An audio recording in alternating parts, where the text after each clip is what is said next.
If you were to come to me today for your first lesson, I would start by saying something along the lines of, go about your normal session with your horse, whatever that looks like.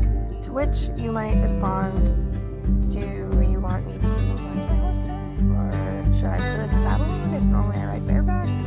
In which case, I would just answer, again, do whatever you would do if I was in here, and I'll see how I can help you through it. And this, I realize, is sort of backwards for how most trainers operate, and is also kind of cool and profound, and I think more people should adopt it, and I'm going to tell you why. First of all, I'm Ruby. I'm a whole horsemanship trainer, and it is my mission to help as many horses and humans like yourself find connection and wellness, both for horse and rider, and to really just achieve your goals. And that's what we're going to talk about in this video. So here's the hard truth is, as a trainer, my agenda doesn't matter. It shouldn't matter to you what I want you and your horse to do. What matters is what you want from your relationship with your horse and how I can help you achieve that. And I've helped people with horses before, everything from like people who are in mid to later life and they just want to enjoy their horse either on the trail or in the arena or whatever their style might be. I've helped riders who have varying circumstances with their bodies where they maybe don't have full functioning use of certain body parts, and we've had to find different ways to help them ride and overcome those challenges, because they are challenges for sure.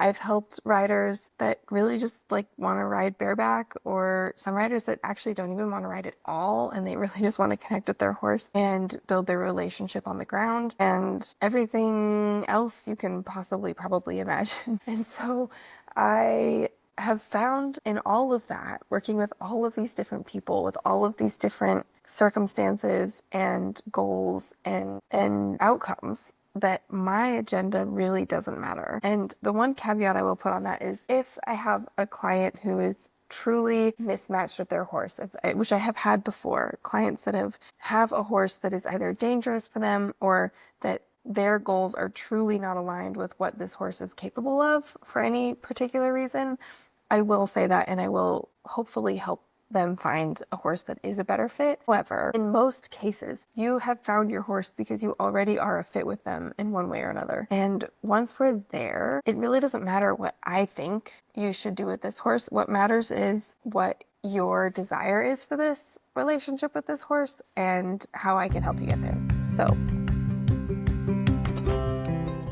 a little bit of backstory. When I was a kid, I grew up riding at a pretty traditional equestrian facility in, Southern California. We rode and showed dressage. Everybody there rode and showed dressage.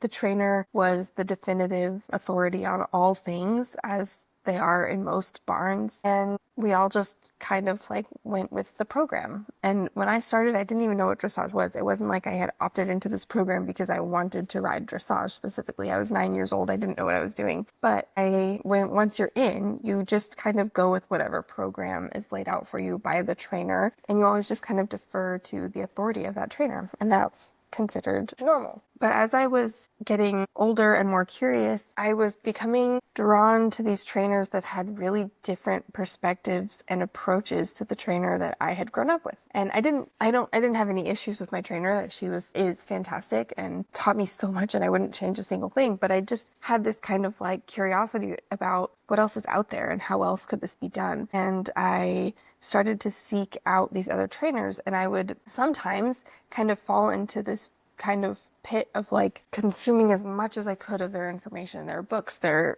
YouTube videos, their resources, like whatever I could find, and then kind of realized once again that they also have this kind of one-sided perspective, that their method about this is the best way to solve this problem or to train through this problem or whatever might be presented. And what I kind of came to realize is that there are so many different ways to train a horse, and there are so many different methods for any problem that you might have with a horse. You could use positive reinforcement or negative reinforcement, or kind of more old school like cowboy techniques that many are sort of seen as outdated now. Or you could use classical dressage or more modern dressage, or you could go with even like a more, I don't, and we could go on and on and on and on and on, right? Like there's so many ways to get to the same result. And some are more effective with certain horses, and some are more effective with other horses, and some resonate more with certain types of riders, and some resonate more with other types of riders. And I started to feel like this was a bit of a weakness for me because I didn't have one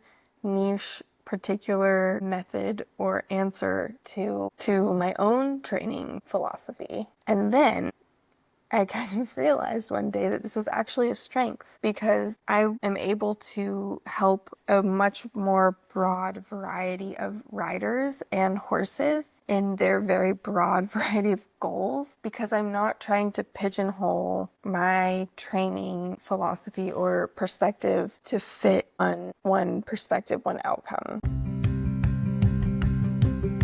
So today, the way that I would approach a trail rider with a rescue horse, which I tend to work with a lot, is really, really different than the way I would approach a teenager that wants to show, which I also work with a lot. And I have very different perspectives on both of these because the teenager, I'm going to hopefully be setting them up for a long career with horses. And if they want to be in the show ring, I'm going to be trying to set them up to kind of conform to the standards of showing while also having a really strong foundation in basic horsemanship so that they can switch disciplines at any time in their life as they get older and life changes and maybe they decide they don't want to show anymore. And a more mature rider with a rescue horse that just really wants to enjoy the trails, we're just going to probably work on a lot of like desensitizing, helping their horse to feel safe and secure with them so that they can go on any trail anytime, teaching the horse proprioception so that they're not going to stumble over rocks on the trail, helping them get in and out of trailers to expand the number of trails that they might be able to go on, etc.